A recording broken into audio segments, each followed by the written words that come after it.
This is going to be a little bit of a BAMA rush, classism, racism rant, so just stay with me. And this is no hate to the BAMA rush girlies. We want to support them. We want to root for them. It's girl power. It's girls supporting girls, especially young women.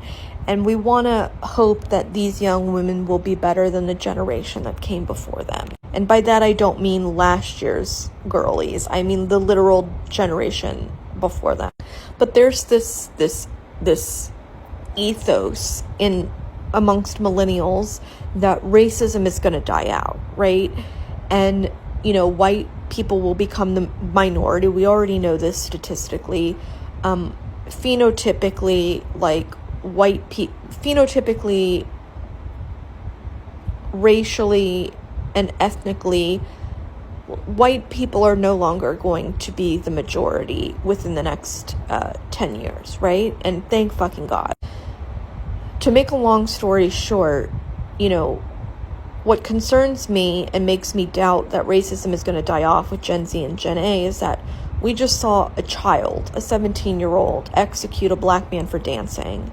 Another story that hasn't really made headlines, but you can find it on TikTok, is in my home state of Florida, 3 young men in their early 20s have just been charged with the lynching of black men. And so watching the BAMA Rush girlies do their OOTDs and seeing that they clearly don't just come from rich parents, but from generational wealth, because the majority of them are rocking anywhere from $5,000 to $20,000 in jewelry alone.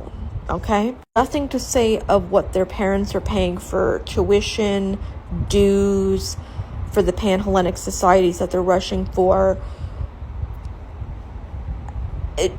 Please. And again, this is not aimed at the girlies individually. We hope that they will be better and do better, right? And unlearn. But we're talking about girls that are rushing at universities in the South that have been upholding traditions, put Greek life aside, have been upholding traditions of Southern values that stem from white supremacy since time immemorial. When we live in a world where the gap between the 1% and the rest of us is a chasm, and there is no more middle class, I'm no longer convinced that racism is going to die off. In spite of the fact that phenotypically people will look more ethnically ambiguous, I'm not convinced, besties, and I may not be doing the best job of articulating what I'm trying to say.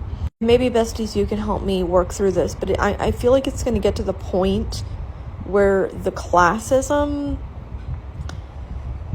is going to prevent however much progress millennials and Gen Z and Gen A, millennials and Gen Z have made and Gen A have maybe been born into, moot, because the money is going to win out at the end of the day. I don't know. I just don't know. You know what I mean? Like, it's, David Yerman, Dave, and, and then it's like, they can't even pronounce Cartier. It's Cartier. They don't even have a fucking clue what is on their wrist. They haven't a clue, these girlies. And it's not their fault. But I digress. That's all I got for now. I might be back later. I don't know. We'll see.